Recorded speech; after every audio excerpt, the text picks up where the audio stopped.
Good morning students. आज हम हड़प्पा सभ्यता के बारे में जानेंगे।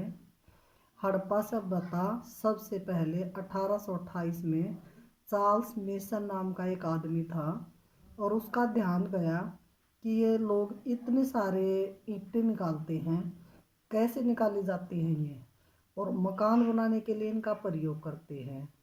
ये ईंटें कहाँ से आती हैं और कैसे निकालते हैं। लेकिन उस समय उसने इससे ज़्यादा कुछ जानने का प्रयास नहीं किया और उसको ये बात वहीं पर दब गई। उसके बाद 1853 से 56 का दौर था और उस समय भारत में रेल का जाल बिछा जा रहा था और भारत में पहली रेल चली थी उस समय 1954 में, जो बम्बई से थाना के बीच चली थी और 34 किलोमीटर की दूरी उसने तय की थी। उसी दौर में कराची और लाहौर के बीच रेलवे ट्रैक बिछाया जाना था और वो जो उसके काम के लिए उस रेलवे ट्रैक को बिछाने के लिए काम चल रहा था। और उस समय कनिंघम नाम का एक आदमी था, उसके नेतृत्व में दो भाई थे बर्टन बंधु। उनका ध्यान इस ओर गया कि हड़प्पा नामक स्थान के आसपास से ईंटें निकलती हैं और कुछ पुरातत्वविद वहाँ से सामान निकालते हैं और इस कनिंघम का भी ध्यान इसकी तरफ गया था, लेकिन इस बार भी इसे अनदेखा कर दिया गया। उसके बाद 1921 में बड़े स्तर पर हड़प्पा सभ्यता की खुदाई का कार्य शुरू किया गया। हड़प्पा जो है कि गांव का नाम था और जब खुदाई की जा रही थी तब इसे इस नाम को जाना जाता है। जब खुदाई की गई तो ये पता चला कि नीचे पूरा का पूरा शहर बसा हुआ था। उस स्थान पर आवागमन का जो साधन था वो रोक दिए गए और उसकी खुदाई शुरू की गई। थोड़ी सी खुदाई करने के बाद पूरा का पूरा शहर निकला और इस पर काफ़ी लंबे समय तक काम चलता रहा। लगातार बहुत सारे स्थल निकलते रहे। तो हड़प्पा के तुरंत बाद 1922 से इसी से मिलता जुलता एक मोहनजोदड़ो शहर का काम भी शुरू किया गया। मोहनजोदड़ो नामक शहर भी की खुदाई भी की गई। यानी कि 1921 में दयाराम साहनी ने और 1922 में राखनलाल बनर्जी ने खुदाई का जो कार्य है वो शुरू किया और 1921 से लेकर 1947 तक भारत और पाकिस्तान को मिला करके लगभग 40 स्थल जो है वो खोदे जा चुके हैं और अब तक लगभग 1400 से 1500 तक ऐसे स्थल हैं जो अस्तित्व में आ चुके हैं, जिसके अंदर अफगानिस्तान में 2 साइटें मिली हैं, पाकिस्तान में 475 साइट्स मिली हैं और भारत में 925 के लगभग साइटें मिली हैं। जब खुदाई की गई तो उस समय सिंधु नदी के आसपास ज़्यादा स्थल निकले, इसलिए उसका नाम रख दिया गया सिंधु घाटी सभ्यता। हड़प्पा सभ्यता को ही सिंधु घाटी सभ्यता के नाम से जाना जाता है। हड़प्पा एक गांव का नाम है जो एक नदी पड़ती है सिंधु नदी, उसी के नाम पर इसका नाम रखा गया है। समय बीतने के साथ साथ ये पता चलता गया कि सिंधु नदी और गंगा नदी के बीच में जो प्राचीन नदी थी जिसके साक्ष्य नाम मात्र के हैं वो थी सरस्वती नदी। इस नदी के आसपास सबसे ज़्यादा साक्ष्य मिले, इसलिए कुछ लोगों ने कहा कि ये हड़प्पा सभ्यता या सिंधु घाटी सभ्यता ही नहीं बल्कि सरस्वती सभ्यता को भी इसे कहा जाना चाहिए, ये नाम दिया जाना भी इसके लिए उचित है। इसलिए अलग अलग लोगों की अलग अलग सोच थी। भारत में सबसे ज़्यादा जो साक्ष्य मिले हैं इसके वो गुजरात में मिले हैं। इसके अतिरिक्त जम्मू कश्मीर, पंजाब, हरियाणा, यूपी, महाराष्ट्र और राजस्थान के अंदर पाए जाते हैं इसके साक्ष्य। बच्चों, हड़प्पा सभ्यता को ये नाम इसलिए दिया गया क्योंकि सिंधु घाटी सभ्यता के सर्वप्रथम चिन्ह हड़प्पा नामक स्थान पर ही मिले थे।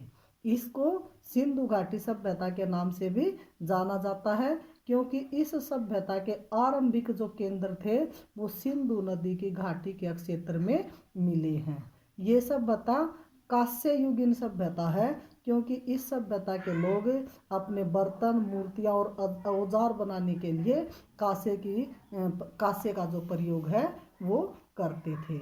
हड़प्पा सभ्यता की जो नगर योजना है वो उच्च कोटि की है। मकान यहाँ पर क्रमानुसार बनाए जाते हैं। जो सड़कें और गलियां हैं वो चौड़ी होती हैं। सड़कों पर रोशनी की भी व्यवस्था थी और हड़प्पा सभ्यता के लोग बहुत सफाई को पसंद करते थे।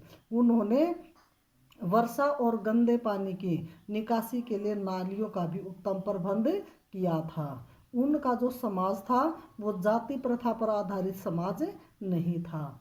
उस समय समाज में महिलाओं को उच्च स्थान दिया जाता था और हड़प्पा सभ्यता के लोगों का जो आर्थिक जीवन था वो बहुत ही समृद्ध था।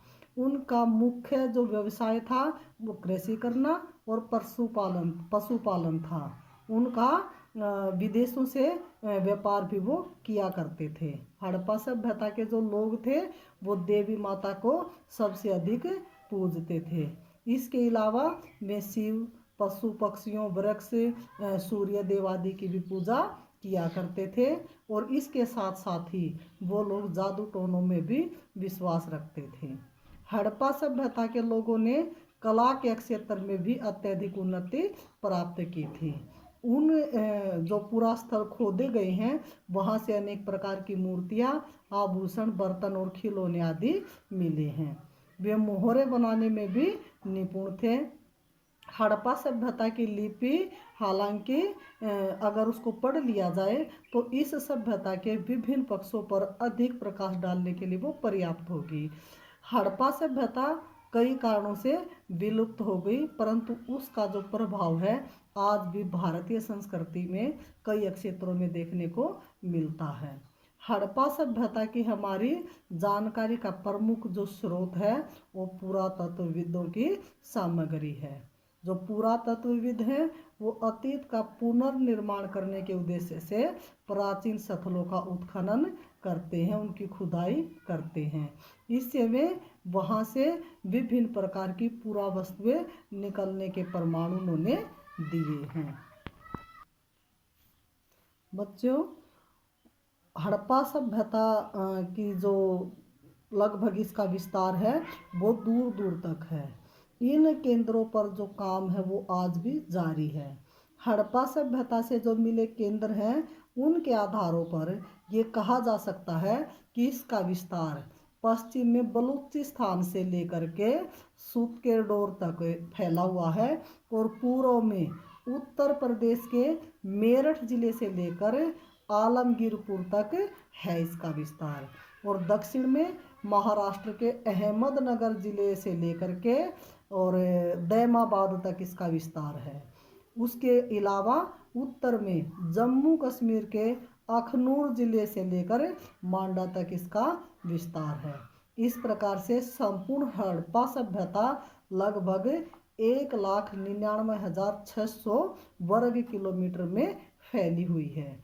ये जो क्षेत्र है वो मिस्र की सभ्यता से लगभग 20 गुना अधिक है। ये मिस्र और जो मेसोपोटामिया की सभ्यता है इसका संयुक्त रूप से जो क्षेत्र है उससे 12 गुना अधिक हमारी हड़प्पा सभ्यता का क्षेत्र है।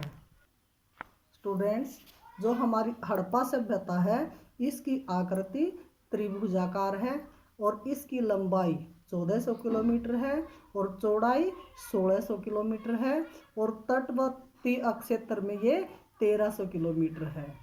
हड़प्पा सभ्यता की प्रसिद्धि के जो मुख्य कारण है वो शहरी सभ्यता और जल निकास की सभ्यता है। यहाँ पर 2 भागों में उसको बांटा गया है। पश्चिमी टीला यानी कि इसको दुर्ग या गढ़ कहा जाता है जो पक्की ईंटों से बना हुआ होता है। ये एक किला होता है।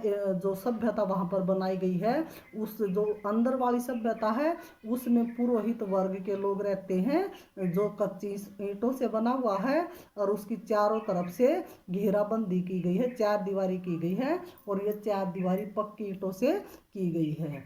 इसके बीच में कुछ पार्ट बना हुआ है जिसको मध्यमा कहते हैं, और उसके साइड में पूर्वी टीला है जो शहरी क्षेत्र है, इसकी किलेबंदी नहीं की गई है, यह पक्की ईंटों से बना हुआ है।